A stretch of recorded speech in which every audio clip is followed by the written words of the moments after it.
公元1175年，在学者吕祖谦的组织下，集理学大成的学者朱熹与心学名家陆氏兄弟于江西上饶盐山县的鹅湖寺内展开了一场学术论辩。一方讲究格物致知、唯物主义，另一方则坚持先修心后入世，这便是著名的鹅湖之会。在此之后，鹅湖寺逐渐演化为我们眼前的这座鹅湖书院，并穿越了千百年的岁月，一路存留到如今。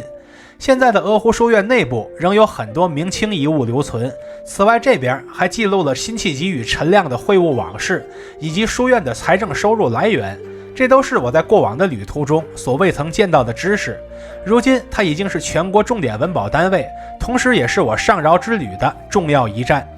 大家好，我是徐工，这次一定点关注，下次旅行不迷路啊！我目前在这个地方是位于江西省上饶市盐山县的鹅湖书院啊，一会儿我们好好的逛一逛这儿。我是2025年4月租车自驾过去的。鹅湖书院的停车场很宽敞，可以撒着欢的停，全价票则是25元一位。这个票可以在游客中心直接买，景区的厕所也在这里。走进入口的时候，还能在入口附近发现一堵马头墙，其飞檐翘角很高，或有弹开雨水的功效。入口另一侧的墙上则镶着一块道光年间的碑。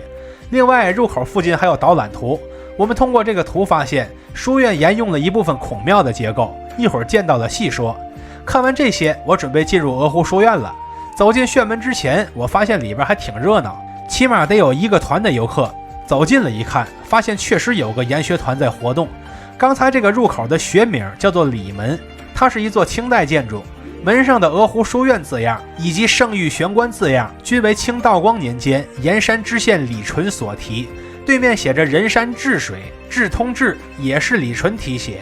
我在之前的视频里说过，上饶有通往临安和福建的驿道，当初这条古道就在这个门的大门口，但如今就只剩下一些新路了。里门之内有一座明代的龟夫碑，上面写着4大书院的名字，鹅湖书院自然位列其中。它旁边有个清代的千金石磨，然后书院学子看到农妇用石磨磨米，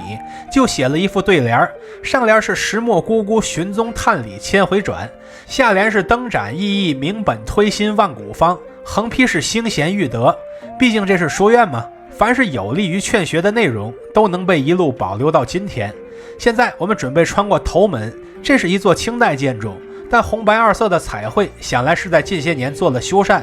看完梁架结构后发现，这是比较纯粹的穿斗式构架，几乎没有抬梁结构的痕迹。这边有个牌子记录着鹅湖书院的各种活动，小朋友和大朋友们都可参加。头门2侧的垛殿，其中一侧叫做经纶堂，是用来当讲堂的，另一侧则是廉政主题展，这是每个博物馆的标配。越过这道门，就看到了那座明鉴清修的石牌坊，这是一座4柱3门5楼的石牌坊，红字为柱，黄字为门，蓝字为楼，4个柱子的下端均有石质抱骨石，正中间能看到团寿字装饰，寿字上方正反面的书法仍然是前面说过的李纯所题，上方中间的浮雕雕的是大雁塔，两边则是博古文，而楼顶放螭吻的位置干脆直接安放的鲤鱼，寓意便是鲤鱼跳龙门了。石牌坊的后边就是鹅湖书院的泮池，泮池是孔庙中常见的半圆形水池，也是官学的标志性建筑。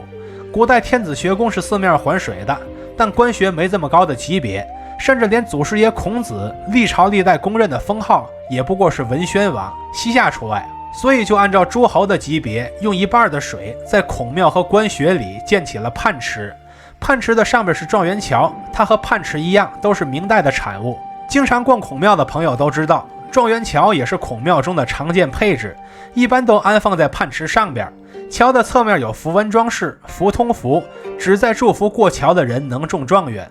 泮池的右手边有一个面阔3间的歇山顶小房子，它就是西北亭。没错，鹅湖书院是坐南朝北的，和平时的建筑群是反着来的，所以右手边是西。碑亭内的碑基本都是明清碑，其中包括明嘉靖年间的诗碑，还有清康熙年间的鹅湖书院班次御书记，待会儿还得找找康熙御笔。然后是清康熙年间的重建鹅湖书院碑记，最后是陆象山先生白鹿洞书院讲义。这说的是南宋学者陆九渊，长期在象山书院讲学，所以被称为象山先生。之前他和朱熹汴京3天，闹得很不愉快，但朱熹认可他的才华，还请他到白鹿洞书院讲课，这边复刻的就是他的讲义。西北亭的附近是西宫榭，所谓宫榭就是古代的办公室，如今这里边讲的则是盐山莲四纸的制作工艺。时至如今，盐山莲四纸仍然是很畅销，所以说嘛，让非遗贴近生活就是非遗的最佳生存之道。现在我奔向东边去看看对面有些什么看点。东宫榭里边看起来是空的，没有什么展品，它外侧有个小门通往夫子居，但这些屋子里除了悬挂一些书法作品之外，也没有发现什么其他的看点。走到尽头发现这儿有个品茶的屋子，看来是消费项目，那就不是我观察的重点了。从这边走出来之后，发现一个净溪字炉，古人认为写了字的纸是神圣的，那这张纸就不能胡乱丢弃了，而是要送到这边集中焚毁。它的外形则是一个六角攒尖顶的亭子，顶上还附着一层绿琉璃。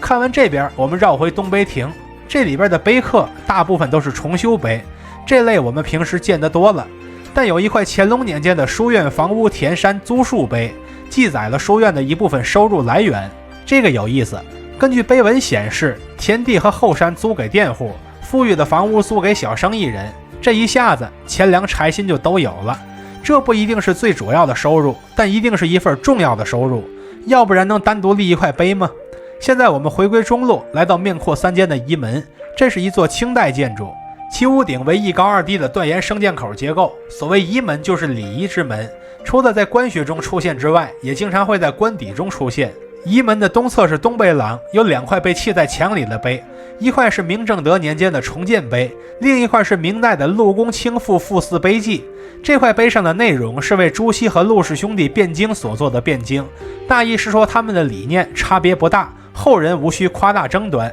那我这个视频就属于是为朱熹和陆氏兄弟辩经所做辩经的辩经了，观点还是和以前一样，君子和而不同嘛。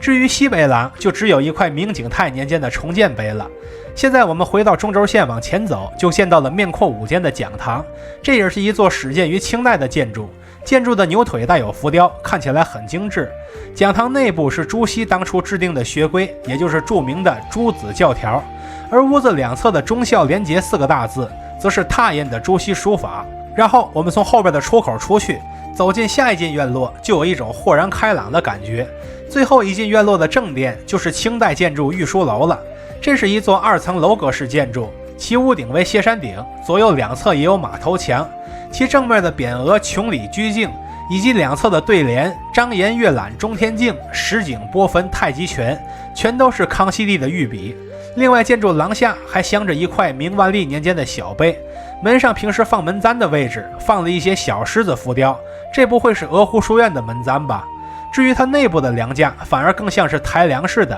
而不是南方常见的穿斗式。御书楼背后的小池子就是洗笔池，这是书院学子洗笔的地方，池子里的水是活水，是从后边的山泉里引来的水。另外洗笔池后边的院墙上还镶着一块1963年的古碑，但字迹严重模糊，已经无法辨认内容了。至此我们就逛完了鹅湖书院的中轴线，准备再去两侧查缺补漏一下。在院子的侧面，我们能发现一处供奉关圣帝君的地方。关公在3教中都是被尊奉的，在佛家为伽蓝菩萨，在儒家则被尊奉为武文昌之一。而与关圣殿对称的另一端，则是供奉文昌帝君的地方。希望孩子学习好的可以来这儿拜一拜。越过关圣殿，就来到了鹅湖书院内置的博物馆里。这边介绍了鹅湖知会的始末，也就是朱熹和陆氏兄弟的那场争辩，再加上组织者吕祖谦，一共是4个人，所以这次辩经又被称为4贤论辩。同时此处还记载了另一次鹅湖知会，参与者是辛弃疾与陈亮。原本他们还约了朱熹，但朱熹因故爽约了，于是只有辛陈2人同游10日，商讨抗金复国之事，并留下了很多诗词，后人将其称为辛陈鹅湖之会。后一个主题是辛弃疾与盐山，在盐山闲居的这段日子，正是辛弃疾的波尔津诺之秋，文章赠命达嘛。他除了写诗填词之外，也留下了很多遗迹，像是斩马亭、七思渡、朴泉和辛弃疾墓，这些我们之前都去过了，这里不再赘述。至此我们就彻底逛完了鹅湖书院，它从南宋时期穿越了千百年的岁月，一路存留到如今。在这些年里，有很多名人在此处来来往往，而他们的所作所为也在众人的口耳相传中被一路铭记到了今天。时隔多年，我们仍然能在书院之内看到古人的意气风发以及他们的壮志未酬。试想从古至今，又有几人能心想事成，事事如愿呢？